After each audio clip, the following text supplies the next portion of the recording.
Hi, welcome to one of our Healthy Home videos today. Today we have with us Rick Nesselhauf from Dutch's Mold Inspections LLC. Welcome. Thank you. Thank you for having me here. One of the concerns that we have in a transaction is that a lot of people go into a home and they say, well, does this home have mold in it? And we try to discourage a realtor from answering yes or no, of course, because there's no way that we can know if there's mold. But what we try to encourage is make sure that that is part of the transaction, that they're able to test for mold if they want. So as a professional in mold remediation and testing, how do you go in a home and find if there's mold? One of the easiest ways, of course, is you go in and you can smell it. If a home's been closed up or if it's a distressed home, it's going to smell like your old shoe. Okay. And that's mold. Mold has a distinct odor to it. We run into that in our own homes, be it clean or a distressed home, all the time. The next thing would be a visual. I always try to do a visual inspection from there. After that, we can start doing the testing. We can do air testing, we can do swab testing, and we can do lift tape testing. So this is a swab type test, like you see on CSI. What we do is swab it, goes back in here, and it gets sent on over to the laboratory. Laboratory tells us what's on the little Q-tip type thing. Another way for us to test is an air cassette. These are sent to us by the laboratory, and we have a protocol that these get hooked up to a air pump, and it sucks air in through this. There's a plate in here that the laboratory, when they receive it, they take the two parts apart and they put it underneath their microscope, and then they tell us the type of mold and how much there are. Another way that we can do it is a lift tape. There's a lift tape in here. It gets pressed down on top of suspect mold, pull it off, send that to the laboratory. I've actually done large areas to where we took 6-inch clear tape, packing tape, and laid it across and sent it off to the laboratory so that they could tell what types of mold and whether or not the carpet could be cleaned or needed to be thrown out. So Rick, when you want to do one of these inspections, are there some certain tools that you utilize to see if there's mold? Yes, we use a moisture meter, and this can be put on the drywall, on studs. Actually, can be put on concrete block wall also, and we can do comparisons to see if the moisture starts reading. And it tells us when things start to get too wet or the wall gets to have too much moisture on it, it'll start to make that noise. Great. But there is a reading here that tells us how much moisture are in the walls. From there, we use another tool that gives us temperature and humidity. So we can check the humidity in every room. We can check the humidity and temperature in every floor. Figure out if it's too high, if it's too low, or if we're in good shape. We can also use thermal camera. And a thermal camera, won't tell us if there's mold in the wall. What it basically does is test for hot and cold areas. And if we see a lot of cold areas, or we can, again, use this information to help us start to determine if there seems to be. If we were to smell mold, like up on a first floor of a home that has a basement, maybe first floor, second floor, third floor, we'd probably start down in the basement and take a look to see if there's been water intrusion, mold growth on the ceiling joists, floor joists of the basement. A lot of times it just migrates up from natural airflow throughout the home, through the ductwork and whatever.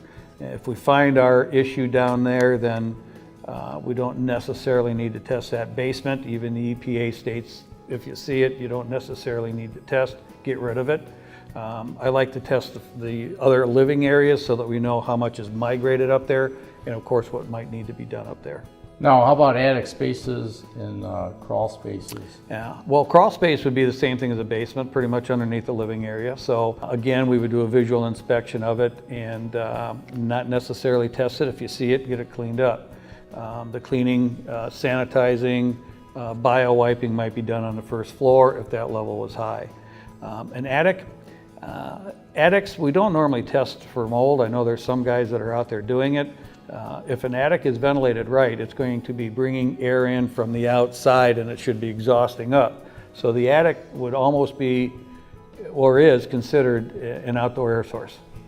So if it's ventilated right, air's coming in through the soffits, going up through a ridge vent or can vents or some other type of exhaust method, there's always going to be mold in an attic. It's going to be, hopefully it's floating. It's when we see it sitting on the rafters or the roof sheeting that then we need to take care of it, clean it up, sanitize it, get rid of it. Almost as important would be to fix the cause of the mold there, which is typically either a roof leak or some sort of ventilation issue. So the main thing on mold is you just want to make sure you don't have moisture where it grows and in the proper humidity in the home. Is that correct? That's correct. A lot of times people have humidification systems put into their furnaces and they just turn it up too high. And through natural draft of a home, all of that moisture ends up going up into the attic. We have mold in our homes every single day. If we go to the grocery store and we buy products off the shelves, we have to think about where those came from. And there's going to be mold spores on that stuff. So every day we, some way or another, just opening up our windows. I was just going to say, how about just opening the front door to just opening up on the front door, just opening up the windows, working out in your yard, getting down in the mulch and cleaning, and then you come in the house. So we're always bringing mold into a home. We can never get rid of it.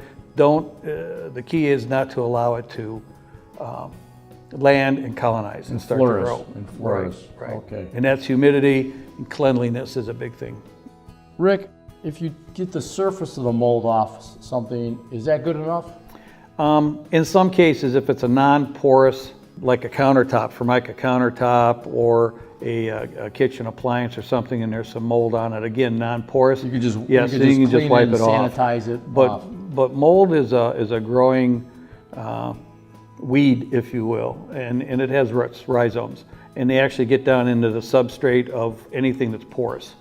Even cement is porous. Wow. So on block walls, it can get into, you know, the small crevices of a block wall, and a lot of the items that are told that could be used out there, like bleach and vinegar, and that, they're not strong enough to get down into the roots.